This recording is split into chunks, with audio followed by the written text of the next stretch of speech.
બનાસકાંઠાના વડગામ તાલુકાના લોકોને પાણી માટે ચિંતામાં મુકાયા છે। મુક્તેશ્વર ડેમમાં માત્ર પીવાના પાણીનું સંગ્રહિત છે અને આગામી ઉનાળાની ઋતુમાં સિંચાઈ માટે પીવાનું પાણી નહીં મળી શકે, જેથી જગતનો તાત ચિંતામાં મુકાયો। શિયાળામાં મુક્તેશ્વર ડેમમાંથી ખેડૂતોને સિંચાઈ માટે 4 વખત પાણી આપવામાં આવ્યું, જેના કારણે હવે માત્ર પીવાના પાણી જ ડેમમાં બાકી રહ્યું છે। તેથી ખેડૂતોને ઉનાળુ પાક માટે સિંચાઈનું પાણી નહીં મળી શકે। ટકા પાણી જથ્થો અવેલેબલ છે। શિયાળુ સિઝનનું પાણી હાલ ચાલુ છે કેનાલમાં। 2 પાણી આપણું હાલ અપાઈ ગયું છે, 2 પાણી હજુ આપવામાં આવશે ને બાકીનું પાણી ઉનાળા સિઝનમાં રિઝર્વ રાખવામાં આવશે ડેમમાં। પીવાના માટે રિઝર્વ રાખવામાં આવશે।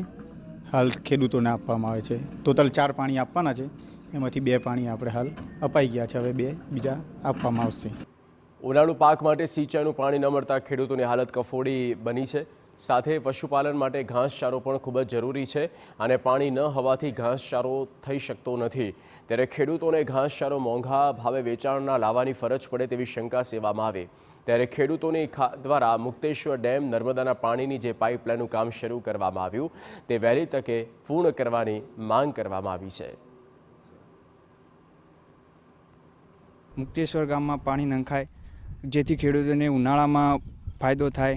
અમારા પાકનો બહુ બળી જાય છે, નુકસાન થાય છે અને કફોડી હાલત થાય છે, જેથી કરીને બનાસકાંઠામાં વડગામ તાલુકામાં મુક્તેશ્વર અને કરમાદમાં ઝડપી પાણી નંખાય તેવી આશા રાખીએ છીએ અમે। ઉનાળામાં આ વિસ્તારમાં પાણીના સ્તર હાલ 1200 ફૂટ ઊંડા છે, એની સામે 1500 ફૂટ જશે અને લોકો બધા પશુપાલન અને હાથ મજૂરી પર ડિપેન્ડ છે। તો પશુપાલનના ઘાસચારો ને મળશે નહીં તો રાજસ્થાન તરફથી સૂકું જે લાવે છે એને પોષક એના માટેનો ઘાસ એ મોંઘું થઈ રહ્યું છે, એટલે સરકાર આ મુક્તેશ્વર સિવાય મુક્તેશ્વરમાં બી વહેલી તકે ચાલુ કરે તો જ અમને ફાયદો થાય વિસ્તારને, એ સિવાય થઈ શકે નહીં।